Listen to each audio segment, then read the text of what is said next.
Bismillahirrahmanirrahim. Assalamualaikum warahmatullahi wabarakatuh. Alhamdulillah wassalatu wassalamu ala Rasulillah wa ala alihi wa sahbihi wa man walah, amma ba'd. Kita melanjutkan pembahasan tentang keutamaan Al-Qur'anul Karim. Di antara keutamaannya bahwasanya Al-Qur'an akan menjadi syafaat, menjadi pertolongan di hari kiamat kelak bagi orang-orang yang sering membacanya dan mengamalkan isinya. Demikian pula puasa akan memohonkan syafaat untuk orang yang selalu berpuasa, baik yang puasa sunnah ataupun puasa yang wajib. Hadis dari Abdullah bin Amr radhiyallahu taala anhuma, anna Rasulullah sallallahu alaihi wasallam qala, "As-shiyam wal Qur'anu yashfa'ani lil 'abdi yaumal qiyamah." Puasa dan Al-Quran akan memberikan syafaat bagi seorang hamba pada hari kiamat. Yaqulu siyam, puasa akan berkata kepada Allah, "Ay Rabbi, ya Allah, ya Tuhanku, mana'tuhu at-ta'ama wasyahawat bin nahar, fasyafi'ni fi." Sesungguhnya saya telah menghalangi dia dari makanan dan syahwat di siang hari, maka izinkanlah aku untuk memberikan syafaat kepadanya. Wa yaqulul Qur'an, dan Al-Quran pun berkata kepada Allah Subhanahu wa taala, "Mana'tuhu an-nauma bil-lail." Saya telah menghalanginya untuk tidur di malam hari. Fasyafi'ni fi, maka izinkanlah aku untuk memberikan syafaat kepadanya. Qala fayushaffa'an, maka Al-Quran dan puasa diizinkan untuk memberikan syafaat, memberikan pertolongan bagi orang yang membaca Al-Quran dan juga orang yang berpuasa. Hadis ini diriwayatkan oleh Imam Ahmad, sanadnya lemah disebabkan adanya perawi yang bernama Ibnu Lahiyah. Namun hadis ini dikuatkan oleh Ibnu Wahab di dalam riwayat At-Tabrani dalam Al-Kabir, dan juga Ibnu Nasr Al-Mawarzi di dalam Mukhtasar Qiyamil Lail, dan juga Al-Baihaqi di dalam Syu'abul Iman, serta Al-Hakim, dan beliau mensahihkannya. Dan Syekh Al-Albani rahimahullah ta'ala mensahihkan hadis ini di dalam Sahih At-Targhib, dan juga Sahih Al-Jami', dan juga Mishkatul Masabih, dan Tamamul Minnah. Hadis ini menjelaskan kepada kita bahwasanya puasa dan Al-Quran akan memberikan syafaat bagi seorang hamba. Puasa memberikan syafaat bagi orang yang sering berpuasa, baik puasa sunnah ataupun puasa wajib. Dan Al-Quran akan memberikan syafaat, pertolongan kepada orang yang sering membacanya, apalagi membaca di malam hari, memiliki keutamaan tersendiri. Di dalam hadis ini kita bisa mengambil beberapa faedah. Yang pertama, amalan puasa akan memberi syafaat di hari kiamat bagi orang yang berpuasa. Ya, dia mengatakan, "Ya Rabbku, aku telah menghalanginya atau menahannya dari makan dan syahwat di siang hari, maka terimalah syafaatku untuknya, agar engkau menolong hamba tersebut, menyelamatkan beliau, mengampuni dosanya, memasukkannya ke dalam surga." Dan yang kedua, waktu puasa itu dimulai dari terbit fajar shadiq. Ya, di fajar yang pagi hari, saat masuknya waktu subuh, ya, saat itulah mulai berpuasa sampai malam hari, yaitu ketika matahari tenggelam. Idza gharabatis syamsu, apabila matahari sudah tenggelam, maka di saat itulah orang yang berpuasa boleh untuk berbuka. Yang ketiga, amalan membaca Al-Quran akan memberikan syafaat di hari kiamat bagi orang yang membacanya. Dan dia mengatakan kepada Allah, "Ya Allah, aku telah menahannya dari tidur di malam hari." Itu dia orang yang senang membaca Al-Quran ini, membacanya di malam hari, baca Al-Quran, menghidupkan malam dengan membaca Al-Quran, baik dengan cara sholat tahajud ataupun baca Al-Quran biasa. Maka terimalah syafaatku untuknya, gitu, meminta kepada Allah syafaat, agar Allah Subhanahu wa taala terima amal solehnya, ampuni dosanya, selamatkan dia dari neraka, dan dimasukkan ke dalam surga. Yang keempat, orang yang memiliki hafalan Al-Quran sepantasnya banyak murojaah. Ini sebenarnya bukan di hadis ini ya, cuman ada hadis yang lain yang memerintahkan kita untuk ta'ahadu bil Quran. Hendaknya kalian sering mengulang-ulang hafalan Al-Quran, karena Al-Quran itu mudah hilang, ya, sebagaimana unta lepas dari ikatannya. Jadi hendaknya orang yang punya hafalan Al-Quran murojaah, ngulang-ulang hafalannya setiap waktu, khususnya di malam hari dengan menggunakannya untuk sholat lail, qiyamul lail, tahajud, ya, sehingga hafalannya lebih kuat.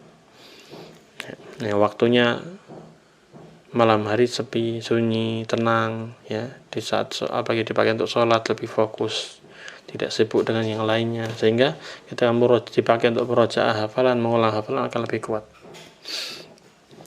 Yang kelima, urgensi beramal soleh di dunia. Sebab amal soleh itu akan menjadi sarana keselamatan di akhirat. Yang keenam, pada hari kiamat ada syafaat yang diterima, yaitu dengan 2 syarat.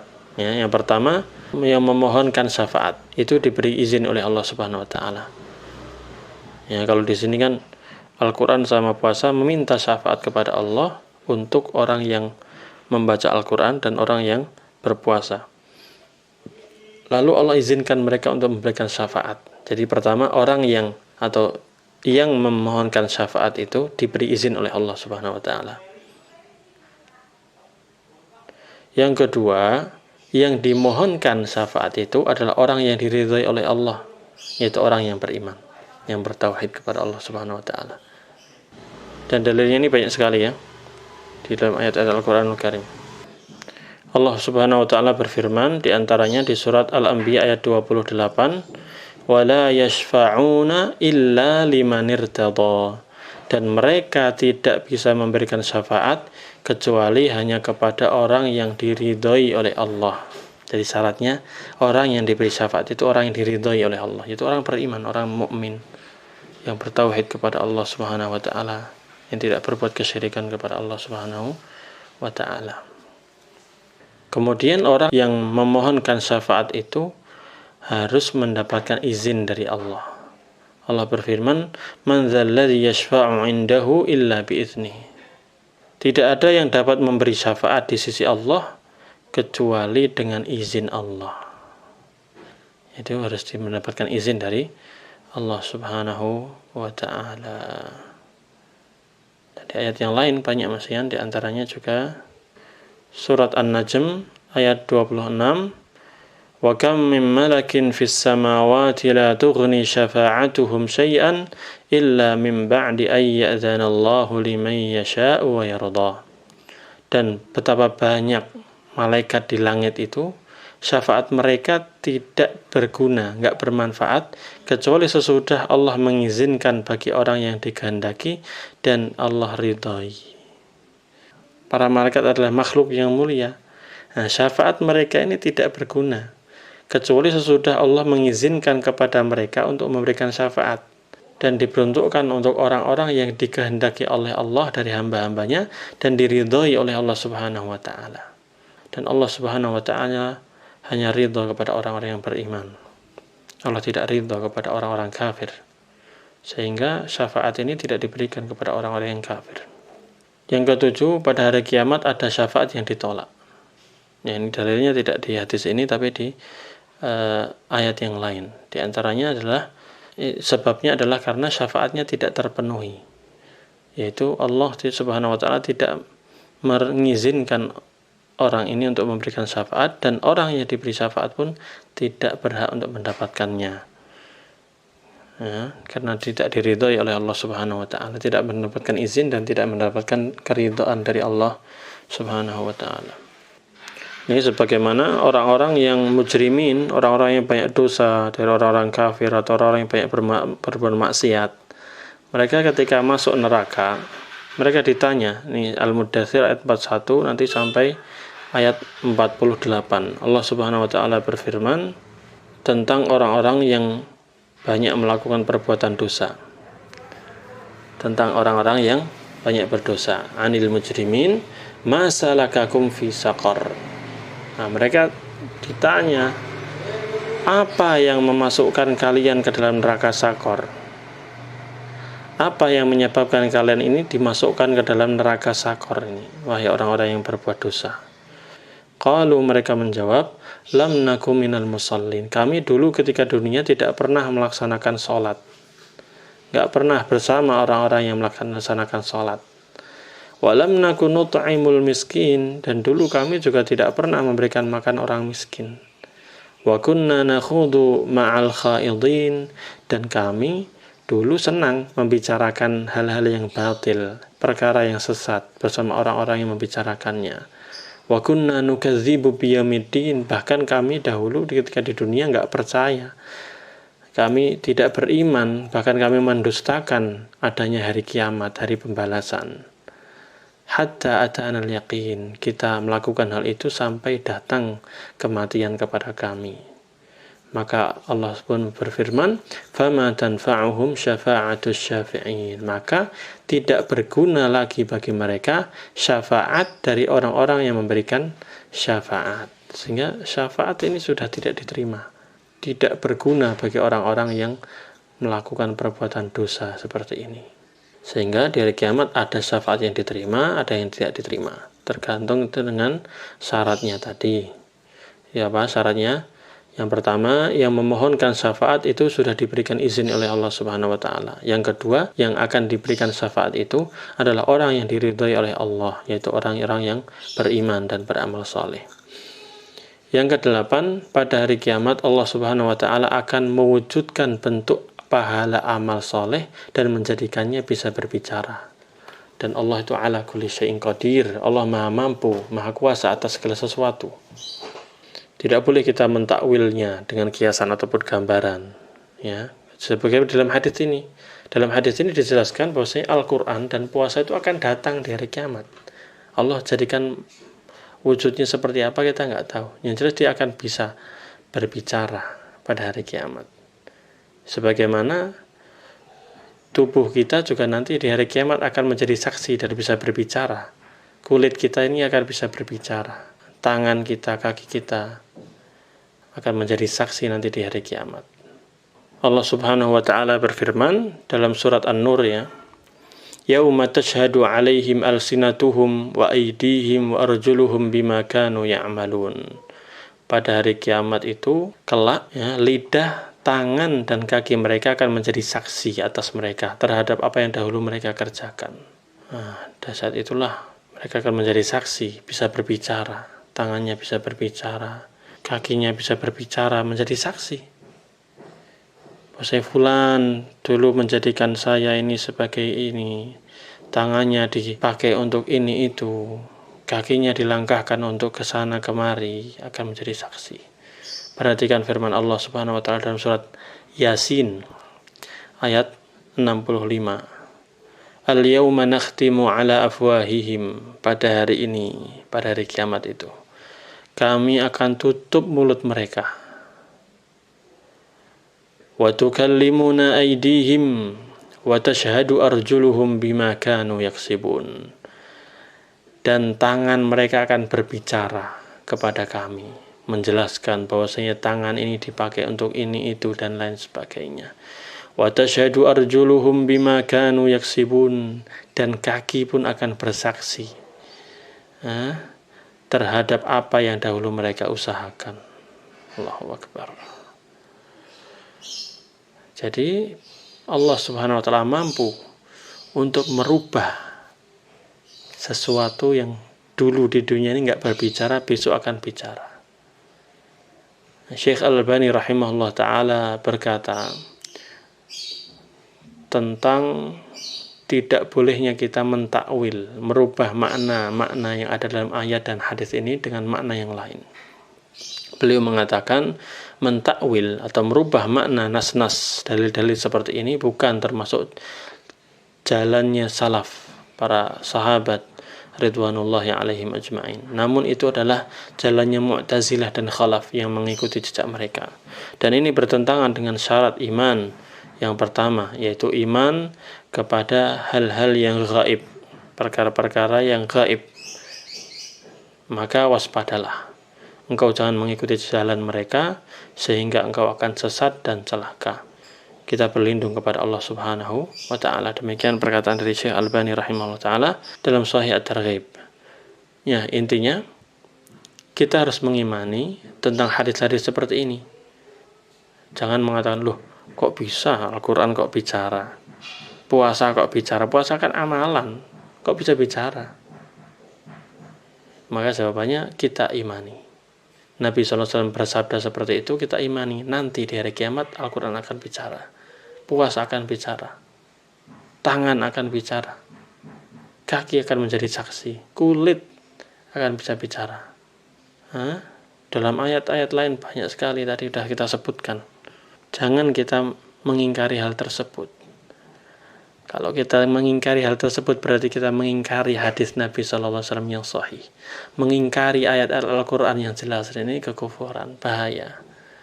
Perhatikan Allah Subhanahu wa taala di ayat yang lain menjelaskan tersebut. Dalam surat Fussilat, Allah berfirman tentang hari kiamat, di mana Allah Subhanahu wa taala akan kumpulkan musuh-musuh Allah, yaitu orang-orang kafir yang tidak mau beriman. Allah berfirman dalam surat Fussilat ayat 19, wa yauma yuhsyaru a'da'ullahi ilan nar fahum yuza'un. Dan ingatlah ketika pada hari musuh-musuh Allah digiring ke dalam neraka, digiring mereka, ditarik ke dalam neraka. Fahum yuza'un, lalu mereka dikumpulkan semuanya itu, digiring, dikumpulkan lalu dimasukkan ke neraka, lempar ke neraka. Hatta idza ja'uha, sehingga apabila mereka telah sampai di neraka, syahida alaihim sam'uhum wa absaruhum wa juluduhum bima kanu ya'malun. Maka pendengaran, penglihatan, dan kulit mereka menjadi saksi terhadap mereka, berbicara untuk bersaksi tentang apa yang telah mereka kerjakan di dunia ini, kekufuran, maksiat, dan lain sebagainya. Maka orang-orang kafir ini yang akan masuk neraka ini kaget, oh kok bisa berbicara, ini gimana ini? Wa qalu li juludihim, dan mereka pun berkata kepada kulit-kulit mereka ini, lima syahidtum alaina, kenapa kalian menjadi saksi terhadap kami?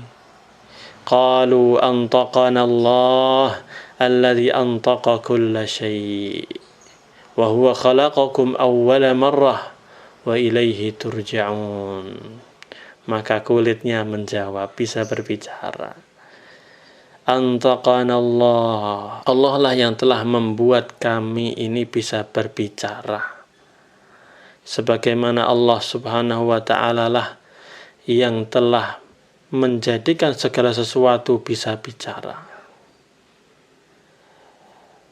Wa huwa khalaqakum awwala marrah, dan Allah lah yang telah menciptakan kalian pada kali yang pertama. Wa ilaihi turja'un, dan kalian juga pasti akan dikembalikan kepada Allah. Ayat ini jelas sekali menggambarkan kepada kita bahwasanya pendengaran kita, ya telinga, penglihatan kita, mata kita, kulit kita bisa bicara nanti pada hari kiamat, menjadi saksi. Allahu Akbar. Maka hendaknya kita hati-hati, bertakwa kepada Allah Jalla wa'ala. Semoga Allah Subhanahu wa ta'ala menjadikan kita termasuk orang-orang yang mendapatkan syafaat, baik syafaat dari Nabi Muhammad SAW ataupun syafaat dari Al-Quran dan juga dari puasa. Semoga Allah Subhanahu wa ta'ala menjaga kita dari terjerumus ke dalam api neraka, dari kesesatan, dari perkara-perkara yang menyimpang. Semoga Allah Subhanahu wa ta'ala berikan kepada kita istiqamah di atas sunnah Nabi Muhammad SAW. Demikian yang bisa kita sampaikan. Poin intinya yang berkaitan dengan Al-Quran adalah Al-Quran akan menjadi syafaat bagi orang-orang yang suka membacanya. Maka hendaknya kita sering membaca Al-Quran. Jadilah Al-Quran itu sebagai pegangan kita kemana-mana. Kita baca Al-Quranul Karim baik di masjid, di rumah, ataupun di tempat-tempat kerja. bacalah Al-Quranul Karim, pelajari isinya, amalkan kandungannya. Semoga bermanfaat. Subhanakallahumma bihamdika asyhadu an la ilaha illa anta astaghfiruka wa atubu ilaik. Assalamualaikum warahmatullahi wabarakatuh.